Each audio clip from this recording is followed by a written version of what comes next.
So, good morning, everyone. As we've said, and happy Thursday to you. And thank you very, very much for taking the time this morning to join in on just sharing some thoughts around habits.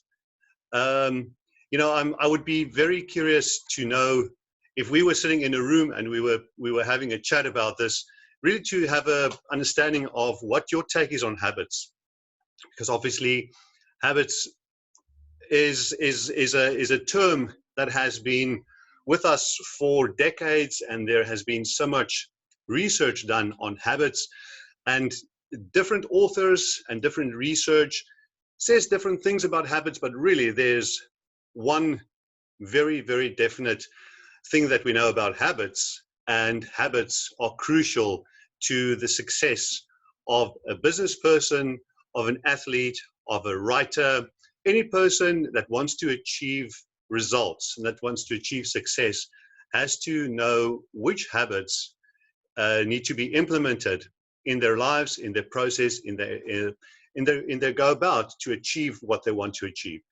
So the idea was really just to share some thoughts with you on habits.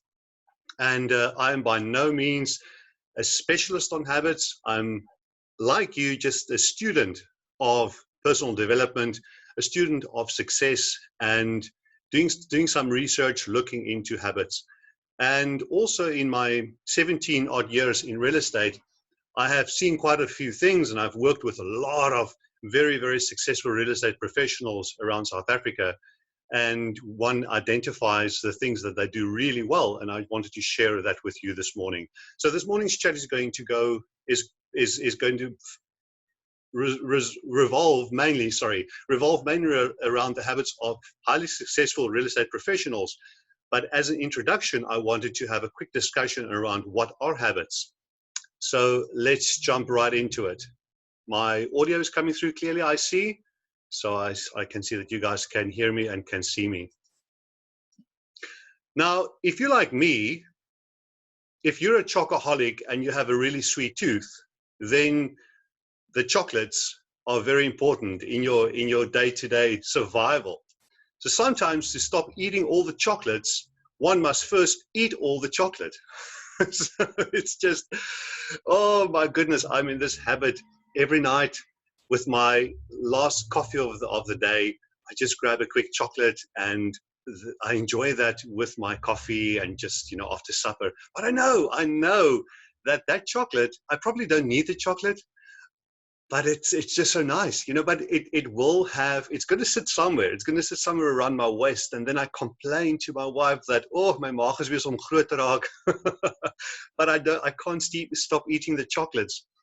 So sure, no, that's just tongue in cheek around my reality of not being able to beat that chocolate habit. But let's look at a definition of habit. And as we know, a habit is a routine of behavior that is repeated regularly and tends to occur subconsciously. Just some other thoughts on habit. More or less a fixed way of thinking or feeling acquired through previous repetition of a mental experience. Often goes unnoticed in persons exhibiting it because a person does not necessarily engage in self-analysis when undertaking routine tasks. This is an interesting thing. Approximately 43% of daily behaviors are performed out of habit. Isn't that very interesting? 43% of daily behaviors. What we also know, guys, and we will all agree on this, is that good habits or bad habits always deliver results. We know that, right? And I could have put up quite a few other pictures there. It's always like a little bit of a sensitive thing what you put up, because you don't want to hurt anyone, whether you're a smoker or whatever that habit is, but that habit will always deliver results. And whether you're just exercising daily, keeping in the rhythm, keeping the momentum going, or lying on the couch with your bowl of chips on your chest, scrolling through your phone, those habits are going to deliver results. That is nothing new. We know that for a fact. But we got to appreciate that habits, good or bad, will always deliver results. So old habits, we know, are really hard to break. Again, whether it's a habit of smoking, we know the addiction. It is a habit addiction. It's hard to break. And to the smokers out there, guys, I'm sorry, I don't want to pick on you. And the news that we got last night to the poor smokers that they're reversing the sale of tobacco products, whoa, that must be a big blow. Because for me, as I shouldn't say a wine drinker, I enjoy my glass of wine, but I'm running low. So I can imagine the poor smokers with cigarettes. But old habits are hard to break, and new habits are hard to form. So we can appreciate the difficulty in knocking those old habits and acquiring new healthy habits and to form new habits. But it is possible to form new habits through repetition. We know that, right? It is possible to form the new habits through repetition. The thing we need to ask ourselves is, what are you trying to achieve? As a real estate professional, if we now start to zone in a little bit more towards your position, your role as a real estate professional, what are you trying to achieve? Why are you in this business? You know, if you think that you have decided real estate as a vehicle to live the life that you want to live, and that would include obviously experiencing life to its fullest, doing the things that you want to do, providing to dependents and other individuals that you want to provide, contributing to society and having the means to contribute to society, saving towards things like your retirement, etc., etc. You are looking to achieve success in this business. I'm sure about that. But we're trying to achieve consistency in what we're trying to do as real estate professionals, because we know that consistency is critical to real estate success. If we are not consistent in what we do, and if we have a haphazard approach, one day I do it, the other day I don't, 1 week I do something, and then a month goes by and I don't do something that is really important in my business, the lack of consistency will definitely show in our results. So consistency, we know, if you speak to any established and successful real estate professional, you will identify that consistency with that person is a center point around which their success is built. The consistency, critical to your real estate success. So we want to have consistency to achieve growth in our business. Isn't that so? Like any business, whether you take yourself as an individual, or if you consider your business, if I consider Harcourts South Africa, we're all looking for growth. Right now, in a very, very challenging time, like the coronavirus and the lockdown period, our focus has shifted to survival. We want to survive, but the moment that you get yourself in a survival mode, you become defensive and you might become negative. We still got to be pushing those growth opportunities and still be looking at ways to grow, to develop, to push the boundaries, to be working really, really hard. You cannot just be going into a defensive mode. So guys, just broadly speaking, I'm of the opinion that we are looking for growth in our businesses. You're always looking for ways to grow your business so that you can maximize your profits. Obviously, you want to maximize your income, but you want to maximize your profits. I just want to see that there's a comment in the chat box. I just want to see if that is something important that I need to look at. No, just some of you that are very, very friendly, just saying hi. I appreciate that. Hi to everyone. Okay, guys. So consistency to achieve growth, but that would be for obviously not only your business, but also in your personal life. Because as we're on this journey as real estate professionals, it's not only about our business, it's also about our personal growth and personal development. But consistency is going to be key in that journey. But you have to fuel your growth. You have to fuel your growth. Find ways that you can really just ignite that growth and have that flame inside of you burning as hot as it can. You want to feel that, you've got to feel that growth.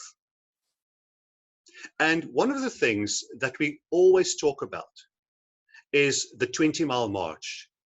And the 20-mile march in Harcourts is doing a little, a lot.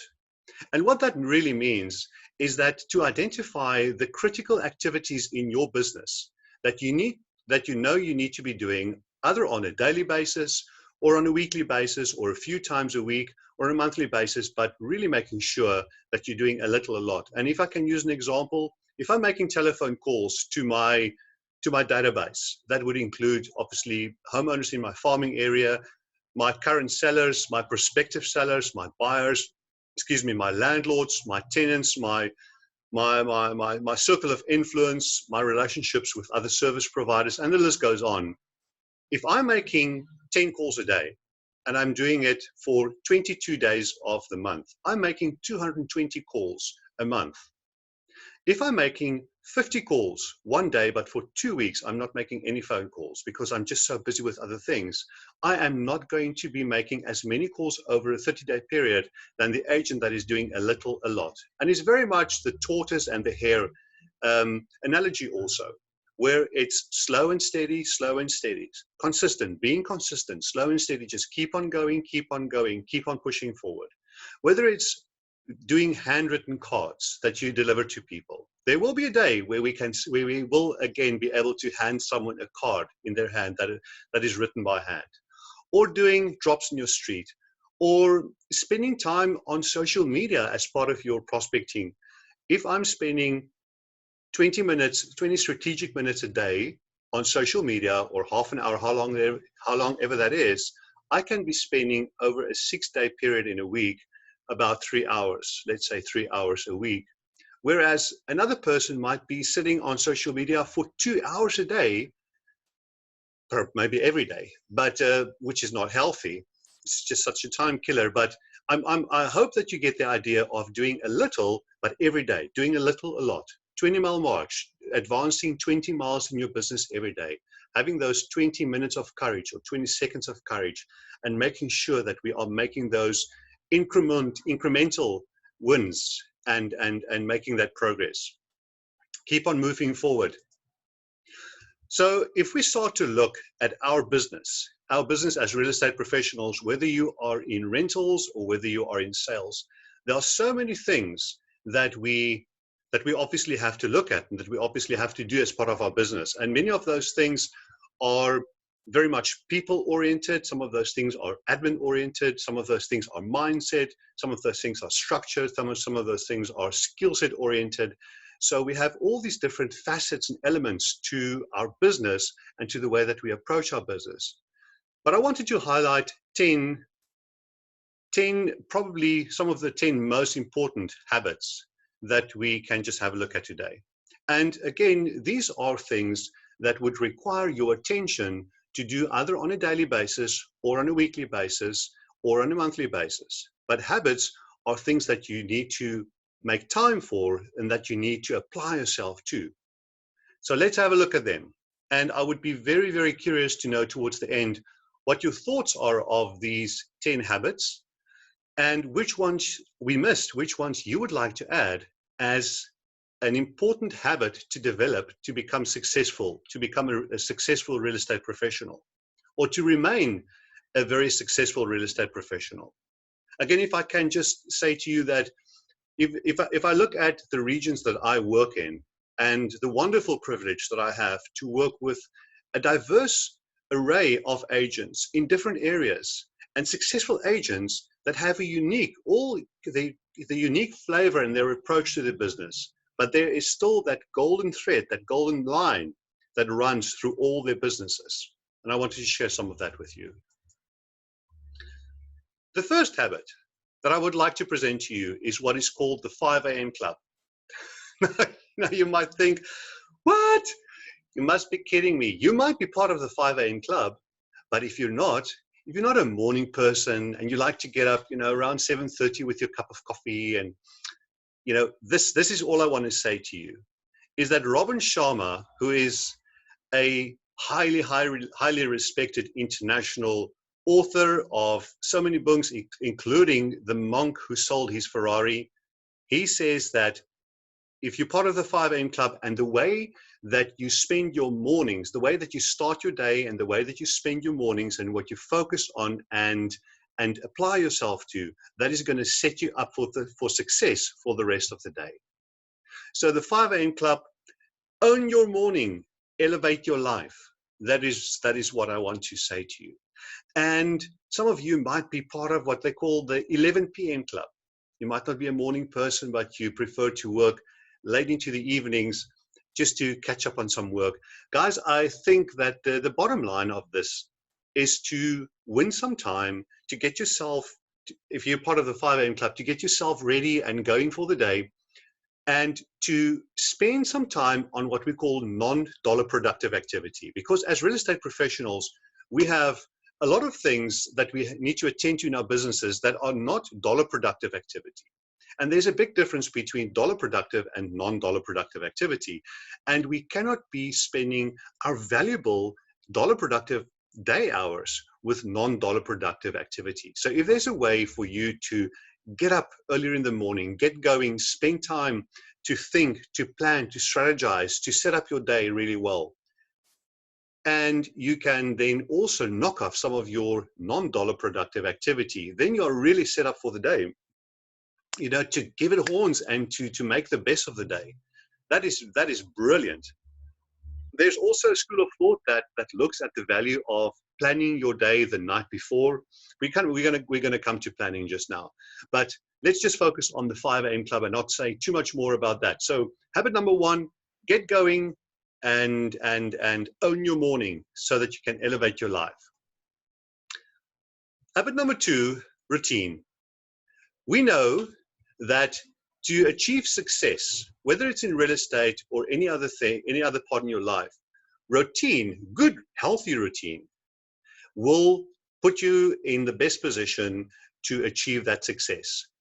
If I know that my routine works like clockwork, this is what I do at this time in the day, it's followed by this and that and the other. Let's say, if I use the example, I plan my day really early in the morning. So part of my routine is then to get up at 5 o'clock, I make a cup of coffee, I get going, I plan the day, I just prioritize my priorities for the day, and I do the things that I do. But then come, let's say 10:30 or 10 o'clock, and I make my prospecting calls. So I know every day my prospecting calls are late morning.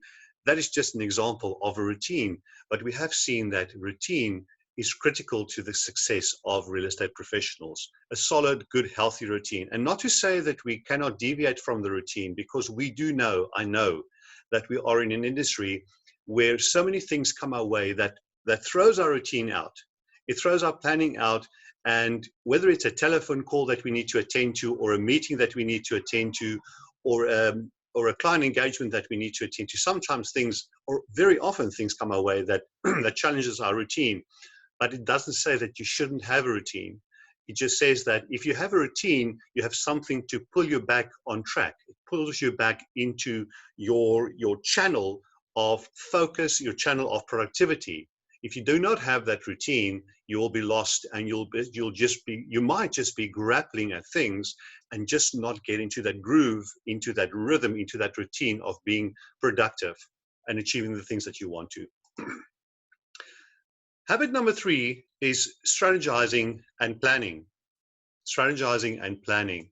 Whether that is to strategize for the quarter, whether that is to strategize and plan for your month, whether that is to strategize and plan for your week or your day, all these different planning and strategizing periods are critically important in your business. As we have said before, we are business owners. We are entrepreneurs that own a business. And if we don't strategize and if we don't plan, how does it say? If you fail to plan, you can plan to fail. And that is really it. Self-leadership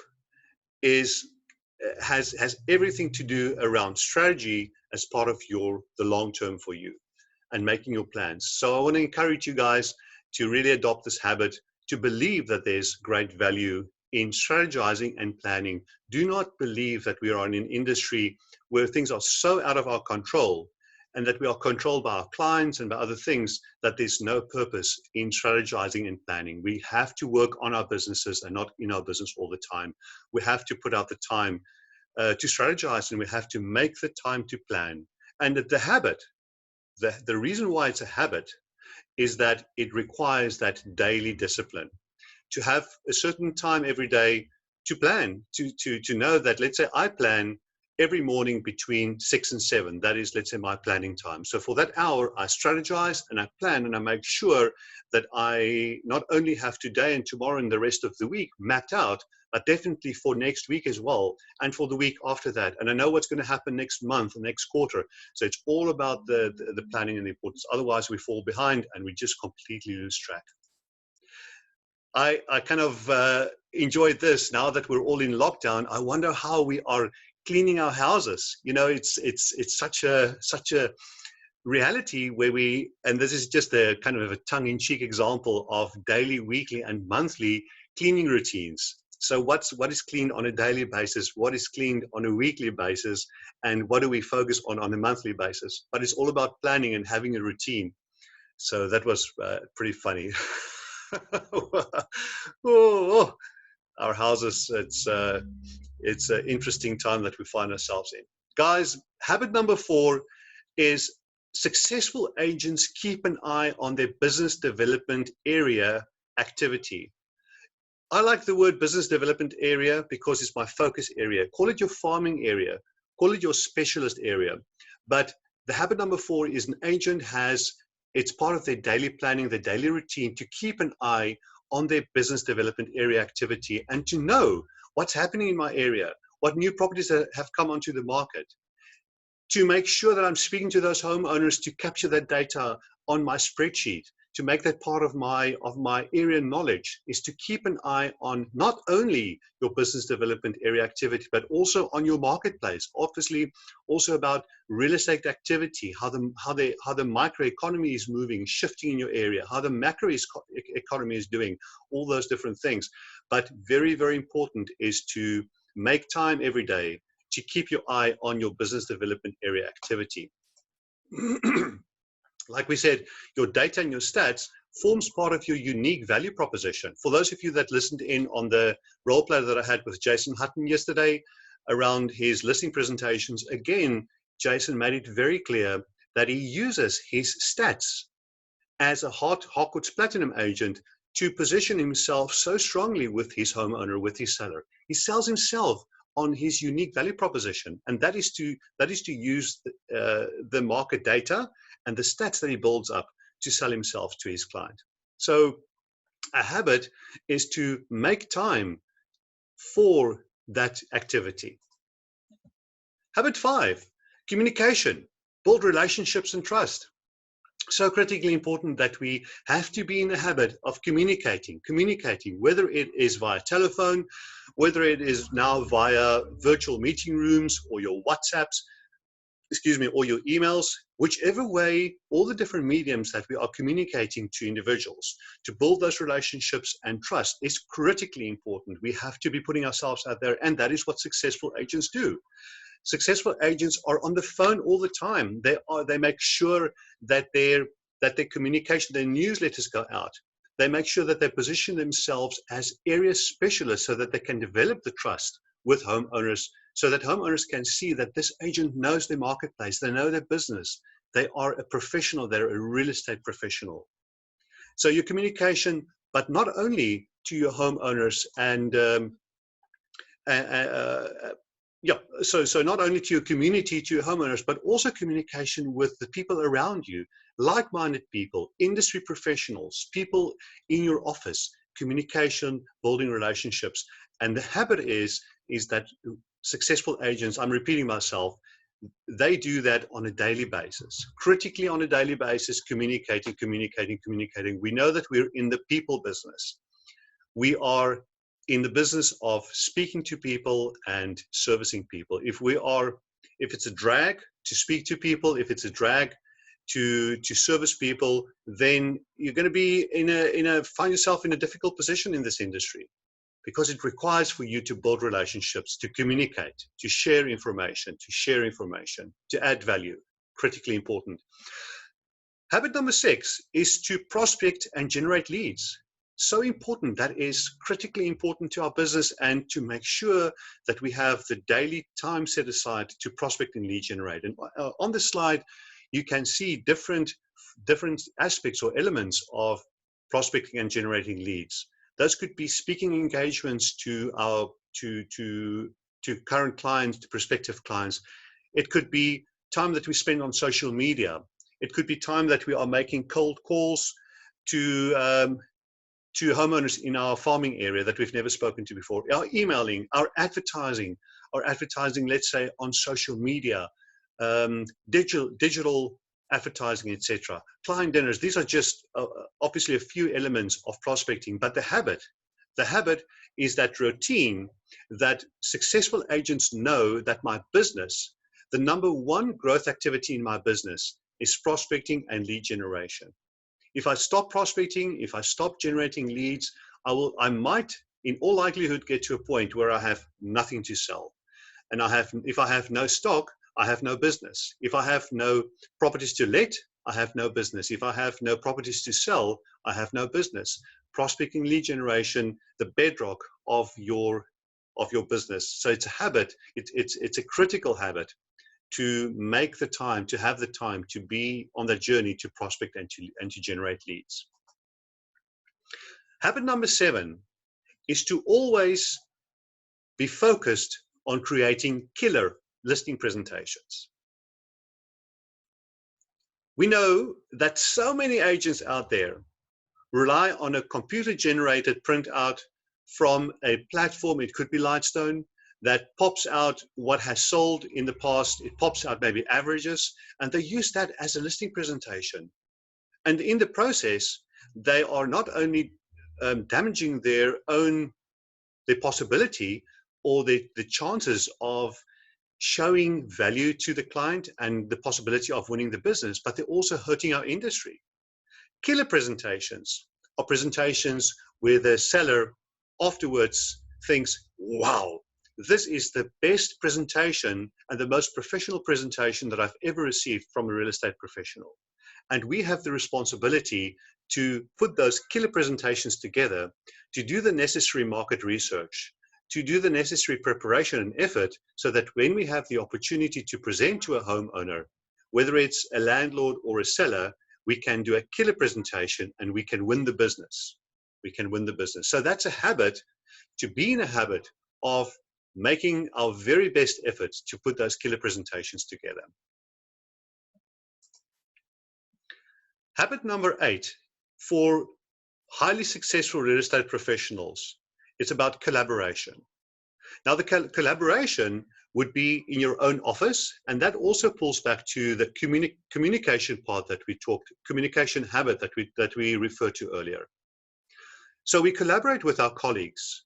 We collaborate as Harcourts team in a province. The collaboration is about looking at the Harcourts footprint in your region, in your province, around the country, and say, how can we better collaborate to elevate our presence and to increase our possibility of winning the business and turning the business into rands and cents and into commission and into profits. But the collaboration is also in other industry professionals. The collaboration is also with other strategic partners. There are so many strategic partners in your areas that you can build relationships with, and to form a win-win strategic business relationship with. So look at ways that you can become in a habit of collaborating more and possibly better with all those individuals that I've just mentioned. And why is it a habit?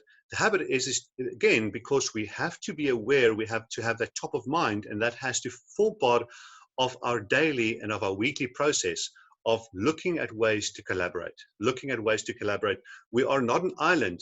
You will never achieve success if you are just solely like a silo. We have to collaborate with the individuals around us. Team says together each achieves more, as we know. So we're part of a team. We're part of this great Harcourts organization in South Africa and around the globe. We've got to collaborate as best we can. And the collaboration is also then to acquire knowledge and information that is made available to us by Harcourts around the world to say, how can I make that part of my business? How can I learn better? And how can I acquire better skills? We are surrounded by so much information that Harcourts gives us that we cannot not be brilliant. We cannot not be fantastic. Guys, I'm getting very passionate and carried away here. I hope that you excuse me. Habit number 9, sharpen the saw. I know that we're all familiar with sharpening the saw. We understand the benefit of sharpening the saw. If you read Stephen Covey's book of the 7 Habits of Highly Successful People, that is habit number 7. And if you look on the screen, it breaks up the sharpening the saw into these 4 quadrants, where we have the mental dimension under mind, which is, what are you reading? What are you educating yourself on? What are you writing? Are you keeping a journal? Are you making notes of certain things? And are you learning new skills? Are you adapting new skills, acquiring new skills? And we've said it many times in the past, those highly successful agents will always look for the next learning opportunity. They will always look for the next opportunity where they can engage on thoughts and share ideas with others. We never get to a point where we stop learning and where we know everything. It's ever evolving, it's ever changing. So what are you learning and acquiring skills on? The habit is to have the daily habit to look for those opportunities, the daily habit to learn new things, to sharpen that saw on the mind. A mindset, as we know, is critically important. The next dimension is what is called the spiritual dimension. Are you looking after your soul? Are you looking after your spiritual dimension? Because we are not robots, we are not machines. We are so delicate, and if you crash down, if you burn out, then you have nothing to offer. Then you really have nothing to offer. Then you are just on autopilot, maybe going into the office every day, or just opening your laptop every day, but you have no focus, you have no intention, you have no energy that drives you because you've burned down. You've got to look after that spiritual dimension, and we're going to look at the others in a second. But are you meditating, or are you praying? Take what quality media are you taking in? Everything to feed that spiritual dimension of yours. The next dimension is what's called the emotional dimension. That has everything to do about our relationships with friends, our loved ones, etc., etc. We've got to spend time on that, because it is one of those balls that we are keeping in the air that will actually break if we let it fall.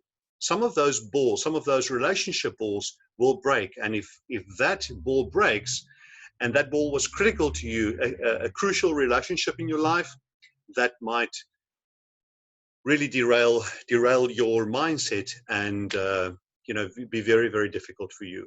So we got to look after our relationships and give service to others. We got to laugh a lot. We got to love. We got to show the love. Are you sharpening the saw on your emotional dimension? And then the last one is around our physical dimension. Are we looking after our bodies, our exercise, eating healthy, sleeping enough, resting enough, relaxing enough? Critically important that we got to be looking at our physical dimension, because here's the thing. This is what Stephen Covey said. Sharpen the saw means preserving and enhancing the greatest asset you have, which is you. And the habit in that is we got to, on a daily basis, be making time to sharpening the saw, looking at all those different dimensions and asking myself, how am I putting time aside for the physical dimension, the emotional dimension, the spiritual dimension, the mental dimension, to really, really look after yourself. Otherwise, we're going to burn down. I speak to a lot of agents that are very committed, that are very driven, but they reach times of burnout, and they got to then take breaks, take a break away from their business for a while. So to be consistent, we really, really, really have to be in the habit of looking at sharpening the saw. And that brings us to the last habit, habit number 10, is the importance of measuring. Measuring against the goals and the objectives that we've set ourselves out. If I know that I wanted to make 250 calls to my database this month, and I come to the end of the month on the 30th of April, I have to measure and be able to see that I actually achieve that goal that I set out for myself to do. And so you can apply that to all other areas in your business. Self-evaluation talks about introspection, reflecting on our business and looking at what did I do in the past month? What did I do in the past 3 months? In the different elements of my business, how well did I plan? How well did I prospect and generate leads? How well did I serve my clients? How well did I list new properties that I wanted to bring on the market, which is part of my objective, my income goal that I have set for myself for the year? If I know that I need to earn so much, I know that I need to sell X number of properties to achieve that goal. But for me to sell X number of properties, I need to list Y number of properties. You know, so you all have your different stats and your different goals that you need to work towards, but it's critically important that we self-evaluate and reflect on the effort that we've put in, on the activity, to identify areas that we can re-strategize, that we can make better plans. So if you're at the end of, as we're at the end of April now, you can look back on the month of April. It's been a terribly disruptive month. Obviously, we've never had this before, where we actually could not go out and apply our trade.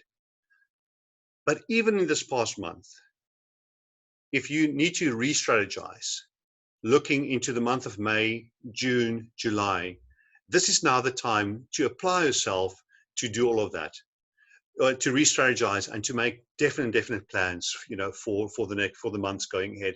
So the habit in all of this is for a highly successful real estate professional to know that I need to, on a weekly basis, on a monthly basis, on a quarterly basis, measure my activity. I will have weekly goals. I need to measure that at the end of the week. I will have monthly goals and objectives. I will have to measure that at the end of every month. And so it goes for every quarter. And in that process, I can self-evaluate, I can reflect, and I can re-strategize and plan. So guys, in a nutshell, those are the 10 habits that I wanted to present to you. And again, you are so welcome to put in the chat box other habits. And again, the habit being getting in a process of doing something on a daily basis, on a weekly basis, on a monthly basis, and a quarterly basis, so it goes on, developing those good habits. Let's move on. But what is our reality? What is our reality? If we agree that these are 10 critical habits for real estate success, what is our reality? Have a look at this. I've been reading a book now of Mark Manson, and I've been fascinated by what he says, that all of us are driving our consciousness car. You're a passenger in your consciousness car. Your life is almost like a consciousness car. My life is like a consciousness car, and there are 2 passengers in our consciousness cars. There is what is called the feeling brain. You can hear where I'm going with this, I imagine, right? We have a feeling brain and we have a thinking brain. So the 2 passengers in our consciousness car is our feeling brain and our thinking brain. But as you can see, the feeling brain is actually driving our car. The feeling brain is behind the steering wheel. Did you think that your thinking brain is behind the steering wheel? I might have a surprise for you. If Mark Manson is right, doing a lot of research, then he says that our feeling brains is driving our car, whereas our thinking brains is navigating our car. And what it means is that while our thinking brain is navigating our car and has all the maps and all the directions, our feeling brain is holding the steering wheel and can yank that steering wheel in any direction if it sees something shining or sexy or flashing. Oh, that looks fun. Let me go in that direction. We can associate that with that, right? It is that tendency, that feeling brain to move towards something that looks pleasurable at this point, and that is where procrastination comes from. It is the way that our feeling brains dominate us, and where we know we should not be spending so much time on doing this activity or that activity, it just makes us feel good by doing that thing. And that is why the feeling brain that is sitting behind that steering wheel is pulling us in that direction, while our thinking brains tell us, no, that's not going to get you closer to your goal. The way that you're spending your time now is not getting you closer to your goal and to your objective. But we don't care, because at that point we just want to feel good. We're looking for that emotion, that something that can numb our emotions at that point in time. We might be worried, we might be stressed, we might be concerned, and we're gravitating towards that thing that is numbing that emotion.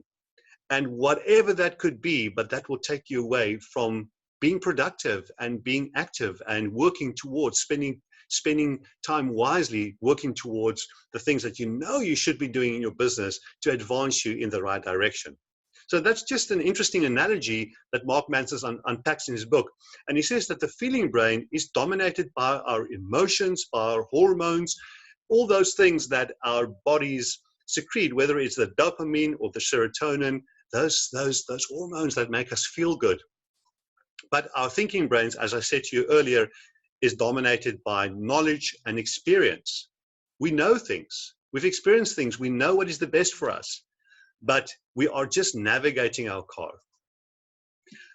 The important thing, again, according to the author, is that we have to understand and acknowledge our emotions.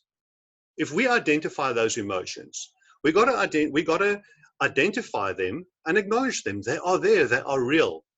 But we have to also know that we can influence the feeling brain. The thinking brain can influence the feeling brain. Sorry, did I say that correct?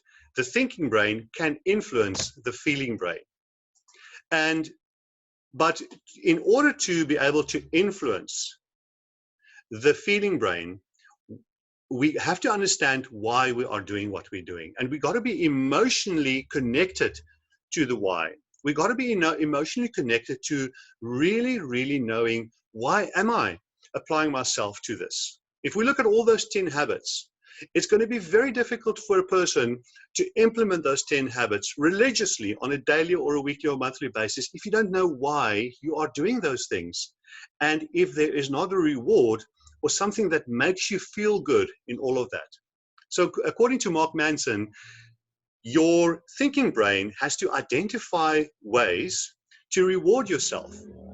That could be on a weekly basis, it could be on a monthly basis, it could be on a quarterly basis, but find those rewards and really, really, really identify why you're doing what you're doing.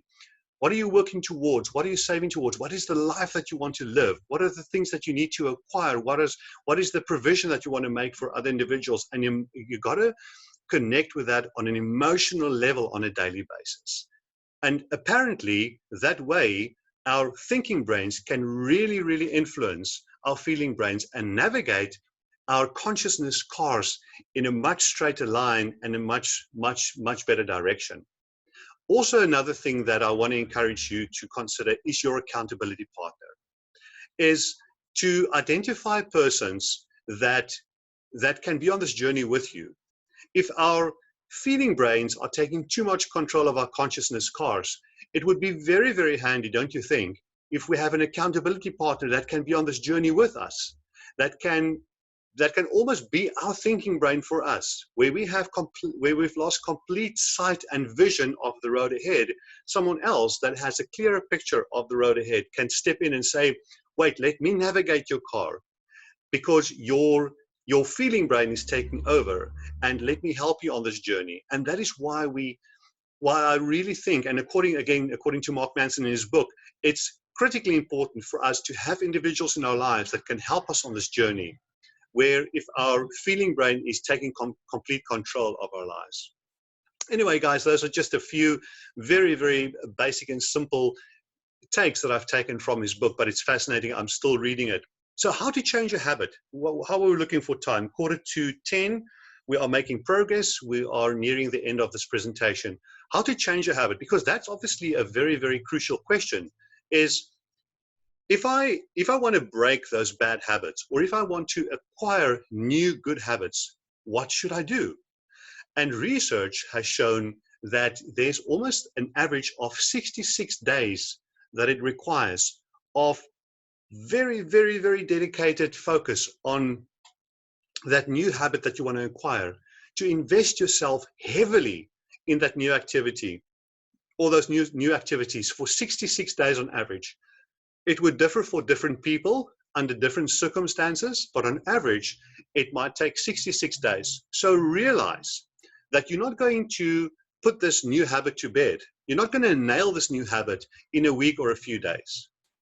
It might require for you the best part of 2-3 months of daily grinding, daily implementing, investing yourself to actually acquire that habit. I actually listened to an interesting, I think it was a video or I read it somewhere, of what James Clear talked about different ways of acquiring a habit. And he says that if you want to start going to the gym, and you are like completely not there, where you actually hate going to the gym, it might actually for you be just a good start to get up in the morning at the time that you know that you need to go to gym. You swing your legs off the bed and you just put on your gym shoes, your exercise shoes. That's all you do. You might do that for a week, just to get up in the morning, let's say at 5 o'clock, and you put on your shoes. I know we can't go to the gym now. I'm just using this as an example. Then the next week, you actually put on your shoes and you walk out to your car. You put on your shoes and you walk out to your car. That is in week 2. In week 3, you put on your shoes, you walk out to the car, and you actually drive to the gym. Now, in week 3, you are putting on your shoes, you're walking to the car, and you're driving to the gym. In week 4, you're doing all of those things, and you might be in the gym, let's say for 10 minutes, but you don't overexert yourself, just for 10 minutes. And in week 5, it picks up to 20 minutes.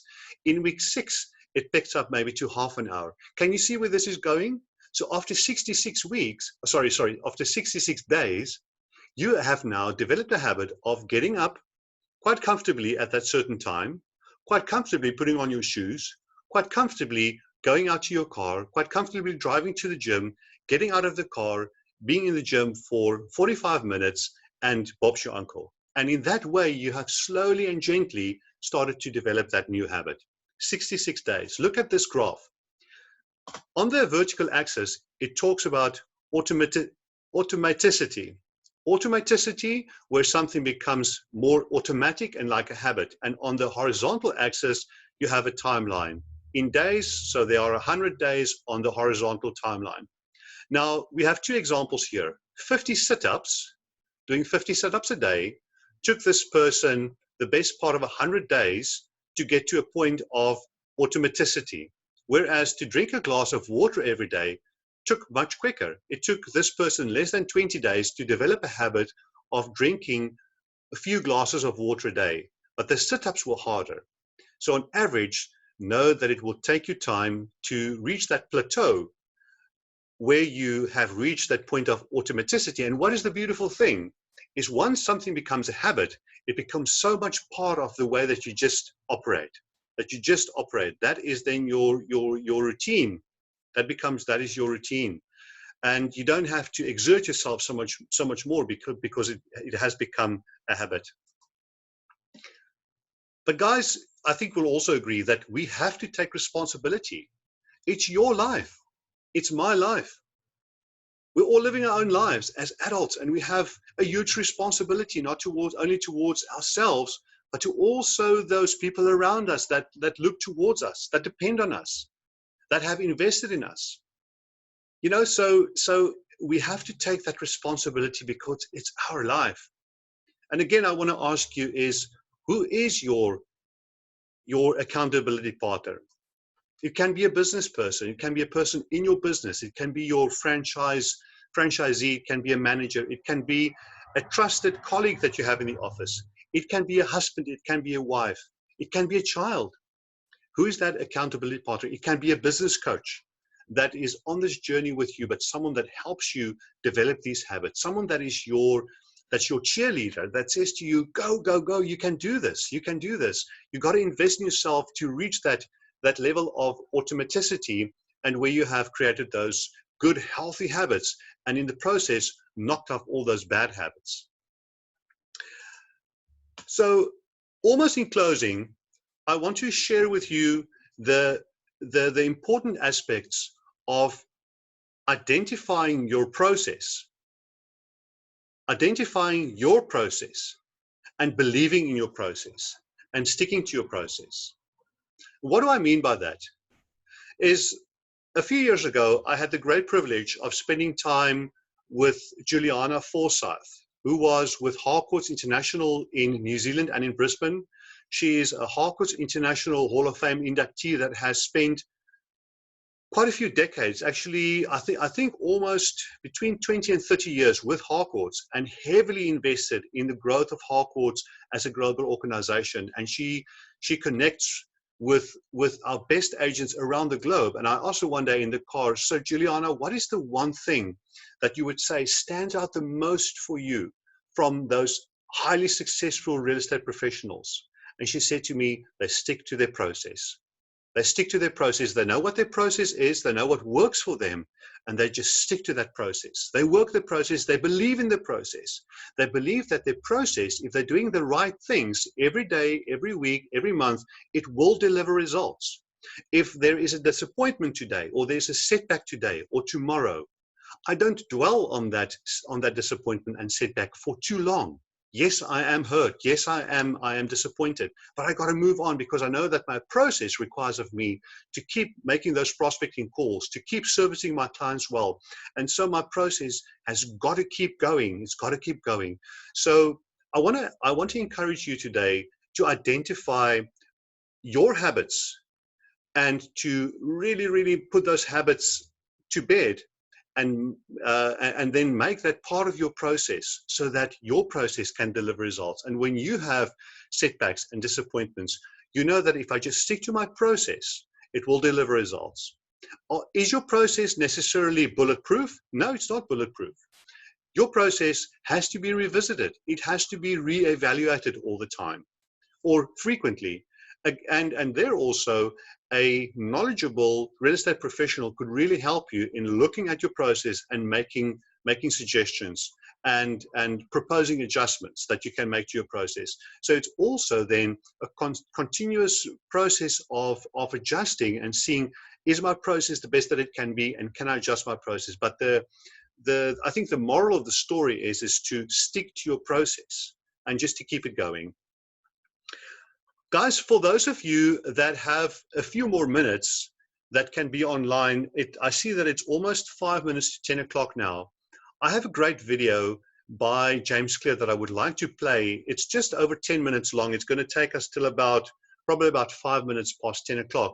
But you're welcome to watch this. I'm going to play it on the screen now. For those of you that have to run, I thank you so much for joining us today in this session, and I just wish you all the best. I wish you really just great insight, great decision making in this time that we are in at the moment. We know that it's very uncertain times. We're all filled with a lot of uncertainty around what can be done, what can't be done, where should I apply myself, is my money going to be enough, all those different things.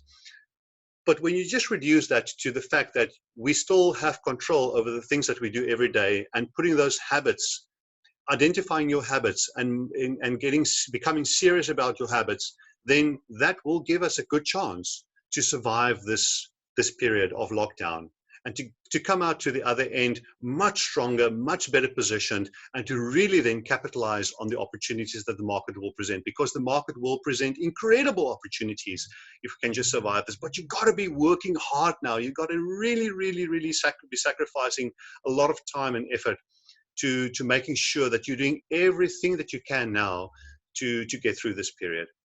All right. I'm going to be looking at the chat box. I see that quite a few of you are posting messages in the chat box. So while I play this video, I'm going to look at the messages. Here we go.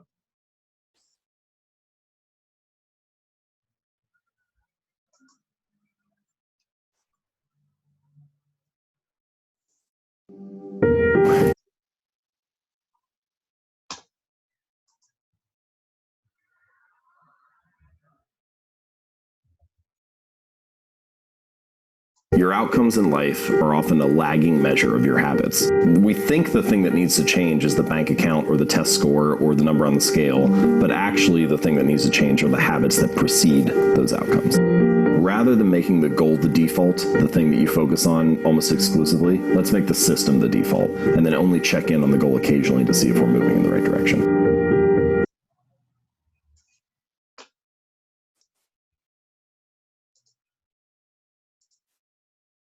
Achieving a goal only changes your life for the moment. It's actually not the thing that you're looking for. We think the results are the thing that needs to change, but it's actually the process behind the results. Like, if you have a messy room, let's say your bedroom is a mess, and you set a goal to clean that room, you can get motivated and do it for 2 or 3 hours, and then you turn around and you have a clean room for now.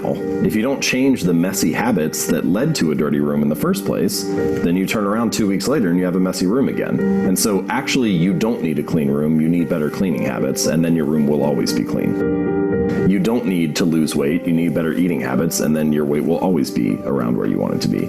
You don't need more money, you just need better financial habits, and then you'll always have enough money to manage the thing that comes up. And I think that's one of the reasons why small habits matter so much. They don't necessarily transform your life overnight, right away. Like, doing one push-up does not transform your body, but it does cast a vote for being the type of person who doesn't miss workouts. Or meditating for 1 minute might not give you an immediate sense of calm in your life, but it does cast a vote for being a meditator. The real goal is not to run a marathon. The goal is to become a runner. The goal is not to write a book. The goal is to become a writer. Because once you've adopted that identity, you're really not even pursuing behavior change anymore. You're just kind of acting in alignment with the type of person you already see yourself to be.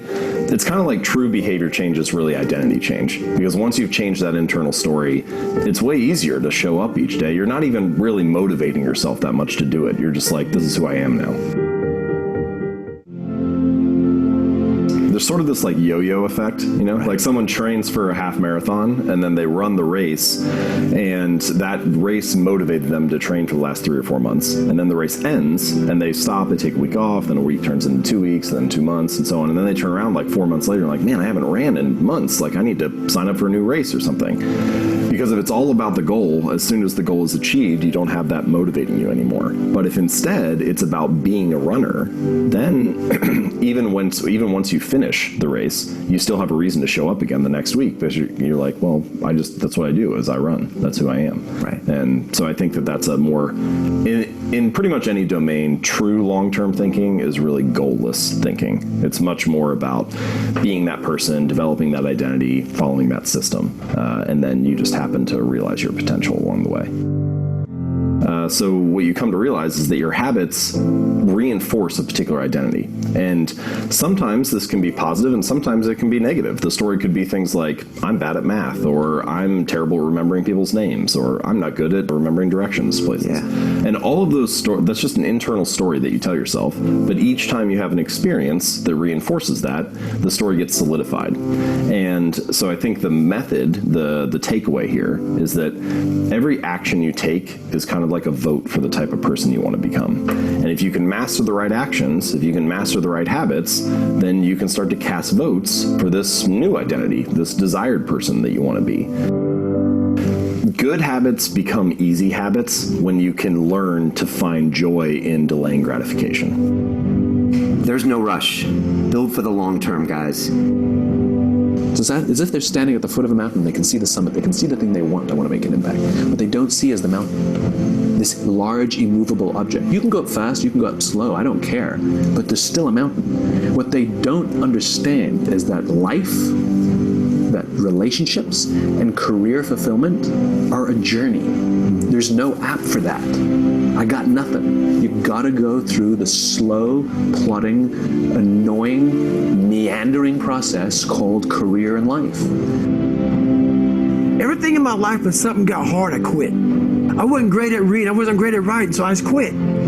I couldn't catch on as fast as you. I had to work harder than you, so I quit. Like, man, if I could just go that distance, that extra mile, to just go, just to finish. I want to feel victory, and victory for me wasn't winning, it was just finishing. This is one of the things that's challenging about building better habits, is that they're very easy to dismiss on any given day, right? Like, what is the difference between eating a burger and fries for lunch or eating a salad? Not a whole lot on any given day. Your body looks basically the same in the mirror. The scale hasn't really changed. It's really easy to dismiss it in your mind and say, oh, this is kind of insignificant. But, you know, you turn around 2 or 5 or 10 years later and you realize, oh, wow, those daily choices really did add up. It's just much harder to see on a granular basis.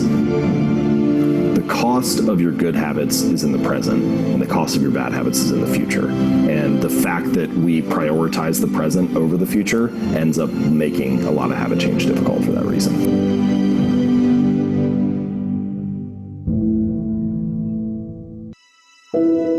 The ultimate form of intrinsic gratification is a reaffirmation of your desired identity. So if your desired identity is, I'm the type of person who doesn't miss workouts, or I'm an athlete, every time you're doing a squat, literally you can be in the middle of the rep and you're already getting gratified because you're acting in alignment with the type of person you want to be. It's like, oh, I just did that rep, I didn't miss this workout. That feels good. Now, I do think it takes a little while to get to that point where that actually feels like you. You know, you can imagine somebody goes to the gym for the first week or the first month. They don't quite identify that way yet because they haven't spent enough time there. Stephen Pressfield, I think it's in the Warbard, he has a piece where he talks about a wolf and how the wolf develops a territory, right? Okay. But the only way that it develops a territory is by being there, by walking around the terrain every day. And then it starts to feel like, this is mine, this is my home. And he talks about writers doing that by, like, you make the chair and the computer and the desk in your office your territory. It becomes your terrain. And I think that that is true for most habits too. Like, when you walk into the gym for the first time, you feel very uncertain. It's not your territory. You don't feel like it's your terrain. But once you show up again for a week or a month or a year, at some point you cross this invisible threshold where it starts to feel like, yeah, this is for me, or I belong. And that, I think, once you've crossed that stage, it becomes more likely that you can get that kind of reaffirmation of your identity and start to instantly feel gratified.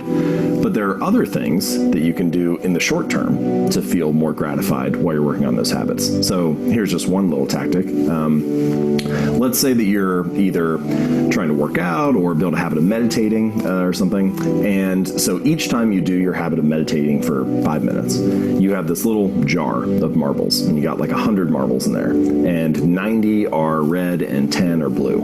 And after each instance of your habit, you walk over and you pull a marble out of the jar. And if you pull out one of the 90, then nothing happens. It's just like, pat on the back, good job, you did what you're supposed to. But if you pull out one of the 10, then you get some kind of reward that's exciting to you. Maybe you get to watch Netflix for an hour and not feel guilty, or go for a walk outside, or take a bubble bath, or buy yourself a new jacket, whatever it is, like something that feels rewarding. And what you just did was you introduced an element of immediate gratification and of like surprise and delight to the whole process. And so, yeah, that first week when you're meditating, you still might not identify as a meditator, or you still might not have a sense of calm wash over your life.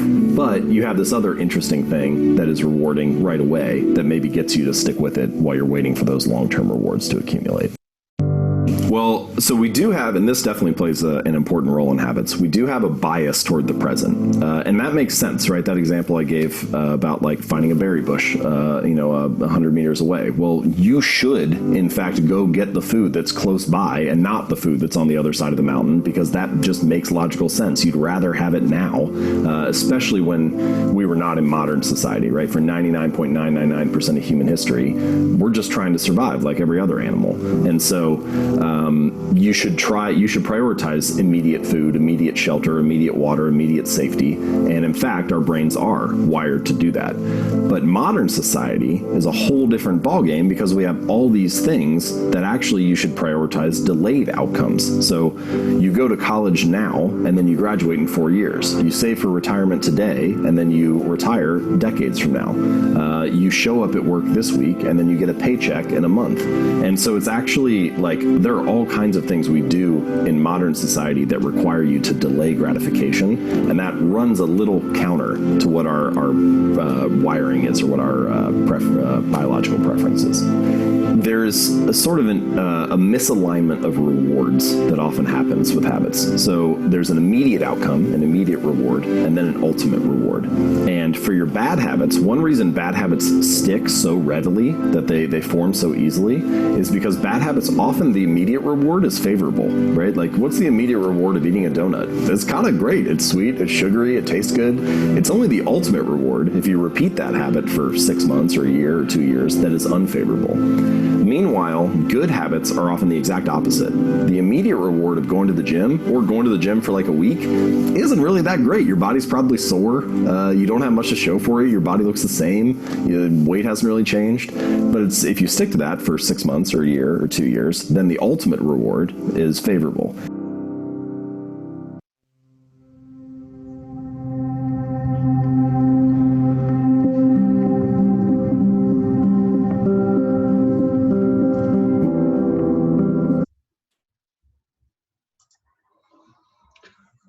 All right, friends, that's it. That's it for today on habits. I hope that you enjoyed that. So much more that we can say, but I really appreciate your time and your attention and your participation.